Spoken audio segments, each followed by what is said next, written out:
जय हिंद दोस्तों, मेरा नाम है रोहित और आप देख रहे हैं स्टडी क्यों नहीं। आज हम लोग केमिस्ट्री के 10वें लेक्चर की बात करने वाले हैं, यानी लेक्चर 10 कवर करने वाले हैं। और इस लेक्चर में हम लोग जितने भी गैसों से संबंधित नियम होते हैं उन सबको पढ़ने वाले हैं। और इससे पहले 9 लेक्चर और आ चुके हैं। आई होप आपने वो 9 के 9 लेक्चर देखे होंगे। और दोस्तों इसके अलावा मैंने वायो की एक वीडियो भी कवर की, जिसमें मैंने एक ही वीडियो में वायो की जितनी भी टॉपिक्स होते हैं उन सारे टॉपिक्स को कवर किया है, और वो मात्र 4 घंटे की वीडियो है। तो उस वीडियो को देखने के बाद आपके वायो से रिलेटिव जितने भी डाउट्स होते हैं सारे क्लियर हो जाएंगे। और दोस्तों इस चैनल को आप प्लीज़ सब्सक्राइब कीजिए, लाइक कीजिए, और अपने दोस्तों में जितना से जितना इस चैनल को आप शेयर कर सकते हैं, या फिर इस वीडियो को जितना भी आप शेयर कर सकते हैं उतना शेयर कीजिए और लाइक कर दीजिए इस वीडियो को। तो शुरू करते हैं सबसे पहले हम लोग। तो दोस्तों सबसे पहले हम लोग बात करते हैं वॉयल के नियम की, यानी वॉयल्स लॉ। तो दोस्तों जो वॉयल थे इन्होंने स्थिर ताप पर नियम दिया। इन्होंने बताया कि यदि कोई गैस है जिसका स्थिर तापमान है, यदि उसका जो तापमान है वो कांस्टेंट है, यानी एक नियत है, तो उसके जो दाब होगा उसके आयतन के व्युत्क्रमानुपाती होगा, यानी जो प्रेशर होगा वो इन्वर्सली प्रोपोर्शनल होगा वॉल्यूम के। तो ये वॉयल का कहना था। और दोस्तों वॉयल का नियम स्थिर ताप पर लागू होता है। तो आप इसको इस तरह से भी याद कर सकते हैं कि जो वॉयल है, आप वॉयल शब्द आप वॉयल से समझ सकते हैं, यानी उबलना। तो उससे आप एक अंदाज़ा लगा सकते हैं कि इसमें ताप नियत रखने की बात की गई है।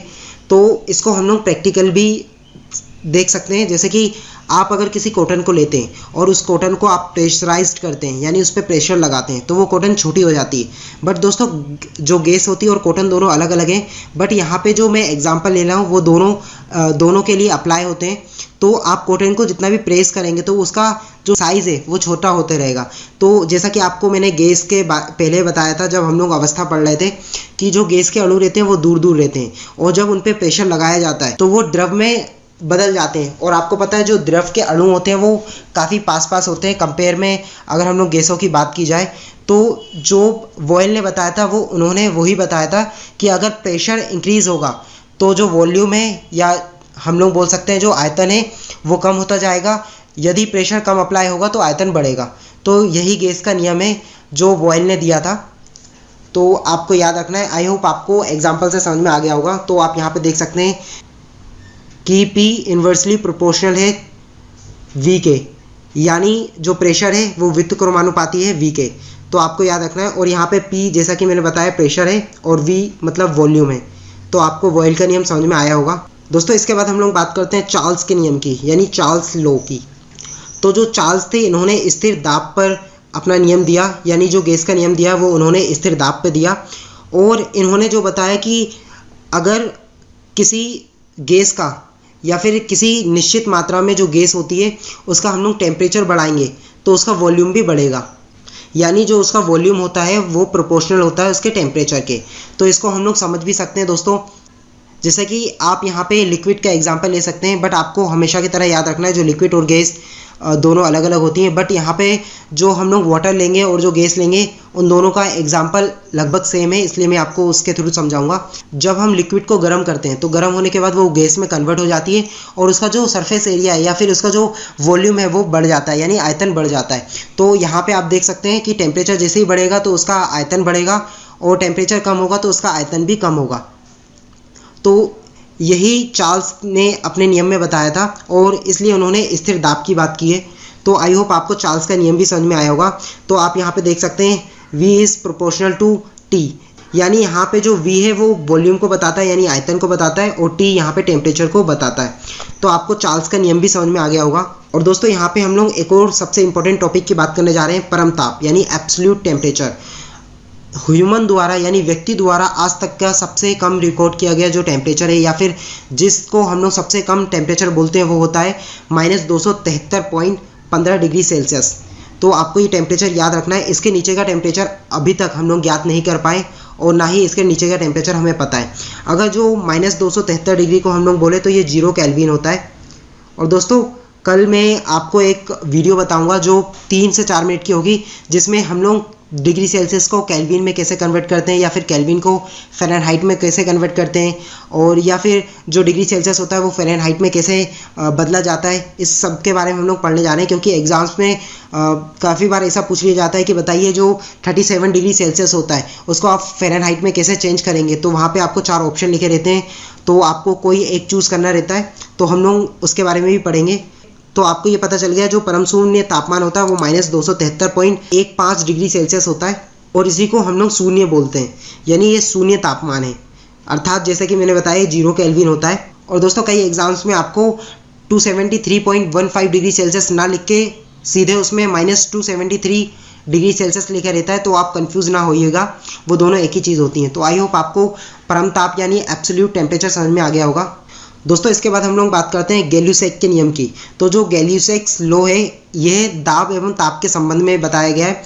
और दोस्तों जैसे कि हम लोगों ने पीछे बॉयल और चार्ल्स का नियम देखा, तो बॉयल ने स्थिर ताप की बात की थी और वहीं पे चार्ल्स ने स्थिर दाब की बात की थी। और जो गैल्यूसेक का नियम है, तो गैल्यूसेक ने यहाँ पे निश्चित आयतन की बात की थी। तो इसको भी हम लोग एग्जाम्पल के थ्रू देखेंगे। तो इन्होंने बताया कि कोई निश्चित मात्रा में अगर कोई गैस है तो उसमें अगर हम लोग प्रेशर बढ़ाएंगे तो उसका जो टेम्परेचर है वो भी बढ़ेगा। और दोस्तों ये कॉमन सेंस की बात है कि किसी भी चीज़ पे आप प्रेशर बढ़ाओगे तो उसका टेम्परेचर बढ़ेगा। जैसे कि जो आपका कुकर होता है तो उसमें हम लोग कुछ भी सब्जी बनाते हैं तो हम लोग कुकर में उसको बंद कर देते हैं, जिसके कारण जो गैस निकलती है, गैस के कारण उसमें प्रेशर बढ़ता है और प्रेशर के कारण जो टेम्परेचर है वो जल्दी इंक्रीज़ हो जाता है कुकर में, इसलिए खाना जल्दी पक जाता है। तो आपको यहाँ पे प्रैक्टिकल के थ्रू समझ में आ गया होगा। तो यहाँ पे आप देख भी सकते हैं P is directly proportional to T, यानी यहाँ पे जो P है वो प्रेशर को डिनोट कर रहा है और T टेम्परेचर को, यानी दाब और ताप को यहाँ पे डिनोट किया जा रहा है। तो आपको गैल्यूसेक का नियम भी समझ में आ गया होगा। दोस्तों यहाँ पे हम लोग एक और इम्पोर्टेंट टॉपिक की बात करने जा रहे हैं जो कि क्रांतिक ताप होता है, यानी क्रिटिकल टेम्परेचर होता है। तो दोस्तों क्रिटिकल टेम्परेचर एक ऐसा टेम्परेचर होता है जिसके ऊपर आप किसी भी गैस को दबाव करके, यानी किसी भी गैस पे दबाव लगा के उसको लिक्विड में कन्वर्ट नहीं कर सकते, यानी उसको द्रव में परिवर्तित नहीं किया जा सकता। इसी को क्रांतिक ताप कहा जाता है। क्योंकि आपको पता है कि आज हम लोगों ने इतनी तरक्की कर ली है साइंस में कि हम गैस को प्रेशराइज्ड करके लिक्विड में कन्वर्ट कर लेते हैं। इसलिए आपने नाम सुना होगा लिक्विड नाइट्रोजन, लिक्विड ऑक्सीजन। तो ये जो ऑक्सीजन रहती है उसको प्रेशराइज्ड करके किया जाता है। और लिक्विड नाइट्रोजन इतनी ठंडी होती है कि अगर हम उसमें अपनी उंगली डाल देंगे तो उंगली फ्रीज हो जाएगी और उधर की जो जितनी भी सेल्स होती है हमारी फिंगर की वो सारी डेथ हो जाएंगी। और दोस्तों यहाँ पे हम लोग एग्जाम्पल की बात करें तो जो कार्बन डाइऑक्साइड होता है इसके लिए क्रांतिक ताप का जो मान होता है वो 30.98 डिग्री सेल्सियस होता है, यानी 30.98 डिग्री सेल्सियस होता है। और अलग अलग गैसों के लिए ये अलग अलग होता है। तो आपको समझ में आ गया होगा कि क्रांतिक ताप क्या होता है। और दोस्तों जो हम लोग प्रेशर अप्लाई करते हैं उसको क्रांतिक दाब कहा जाता है, यानी क्रिटिकल प्रेशर कहा जाता है। तो आपको यहाँ पे क्रांतिक ताप और क्रांतिक दाब दोनों समझ में आ गया होगा। दोस्तों इसके बाद हम लोग बात करते हैं गैसीय अवस्था का समीकरण, the equation of state for gases. और दोस्तों यह समीकरण जो चार्ल्स, बॉयल्स और जो हमने लूसेक का नियम पढ़ा था तो उन सब का मिक्सचर है। इसमें टेम्परेचर, प्रेशर और वॉल्यूम तीनों के बीच में संबंध बनाया गया है। तो इसका जो फॉर्मूला होता है वो होता है PV = nRT। और दोस्तों यहाँ पे जो P है वो प्रेशर को डिनोट करता है, V वॉल्यूम को, और जो N होता है वो एवोगैड्रो नंबर्स को डिनोट करता है। और दोस्तों जो यहाँ पे R है वो गैस स्थिरांक है और जो T है वो टेम्परेचर है। तो आपको सिर्फ इतना फॉर्मूला याद करना है कि PV = nRT। कई बार पेपर में ऐसा क्वेश्चन पूछ लेते हैं कि बताइए गैस अवस्था का समीकरण क्या होता है, तो आपको वहाँ पे PV = nRT टिक लगा के आना है। इसके बाद हम लोग बात करते हैं एवोगैड्रो की परिकल्पना। और दोस्तों जो एवोगैड्रो थे इन्होंने बताया कि समान ताप एवं समान दाब पर जो सभी गैस होती है यदि उनके आयतन बराबर हो तो उनमें जो अणुओं की संख्या पाई जाती है वो भी बराबर होगी, यानी V is directly proportional to N। तो आपको यहाँ पे एवोगैड्रो की परिकल्पना भी समझ में आ गई होगी। और दोस्तों अब हम बात करते हैं कुछ ऐसे टॉपिक की जो आपके लिए इंपॉर्टेंट है। उसमें से हम लोग बात करते हैं परासरण, यानी ऑस्मोसिस क्या होता है। तो दोस्तों कोई भी विलयन होता है उसको कम सांद्रण विलयन से अधिक सांद्रण वाले विलयन की ओर एक अर्धपारगम झिल्ली द्वारा एक दिशा के प्रवाह में भेजना, यानी जो उसका प्रवाह होगा वो एक ही दिशा में होगा, में भेजना ही परासरण कहलाता है। क्योंकि दोस्तों जब आपने विसरण पढ़ा होगा तो विसरण में आपने जो परिभाषा पढ़ी होगी वो परिभाषा थी कि अधिक वॉल्यूम से कम वॉल्यूम की ओर जाता है, यानी अधिक आयतन से कम आयतन की ओर जाता है। परंतु जो परासरण होता है इसमें कम सांद्रण से अधिक सांद्रण की ओर जाता है, परंतु इसके लिए एक शर्त होती है, वो होती है अर्धपारगम झिल्ली। तो आपको यहाँ पे परासरण यानी ऑस्मोसिस भी समझ में आया होगा। परासरण दाब क्या होता है? तो दोस्तों जो दाब अर्धपारगम झिल्ली पे पड़ता है, जब ये कम सांद्रण से अधिक सांद्रण की ओर जाती है, तो उस टाइम जो दाब अर्धपारगम झिल्ली पे पड़ता है, उसी दाब को हम लोग परासरण दाब कहते हैं। तो आपको समझ में आ गया होगा। इसके बाद हम लोग बात करते हैं प्रतिलोम परासरण यानी रिवर्स ऑस्मोसिस। तो आप नाम से समझ गए होंगे, यानी अधिक सांद्रण से कम सांद्रण की ओर विलयन का जाना, इसको ही प्रतिलोम परासरण कहा जाता है। और जैसा कि इसमें भी एक अर्धपारगम झिल्ली होती है। आपने देखा होगा जितनी भी अरब कंट्रीज़ होती हैं, तो उसमें जो समुद्र का पानी होता है, उसको पीने योग्य पानी बनाने के लिए प्रतिलोम परासरण यानी रिवर्स ऑस्मोसिस का यूज़ किया जाता है। मैं आपकी इसको थोड़ी सी प्रोसेस बता देता हूँ। इसमें एक बॉक्स टाइप का होता है जो कि फुल्ली पैक होता है, और यहाँ पे अर्धपारगम झिल्ली लगी होती है। और दोस्तों यहाँ पे एक साइड समुद्र का पानी भर दिया जाता है और इस पर प्रेशर अप्लाई किया जाता है। तो इस पर इतना ज़्यादा प्रेशर अप्लाई किया जाता है कि जो ज़्यादा सांद्रण से जो विलयन है, वो कम सांद्रण विलयन की ओर जाने लगता है। तो इसी प्रक्रिया के द्वारा वहाँ पे जो पानी होता है, उसको मीठे पानी में कन्वर्ट किया जाता है, यानी जो खारा पानी होता है मीठे पानी में कन्वर्ट किया जाता है। आपको प्रतिलोम परासरण यानी रिवर्स ऑस्मोसिस भी समझ में आ गया होगा। आई होप आपको ये लेक्चर अच्छा लगा, और आपको अगर ये वीडियो अच्छी लगी तो दोस्तों मेरे चैनल को अभी सब्सक्राइब कीजिए और बेल आइकन पे भी क्लिक कीजिए दोस्तों। और इस वीडियो को जितना से जितना हो सकता है दोस्तों शेयर कीजिए, लाइक कीजिए मेरे चैनल को।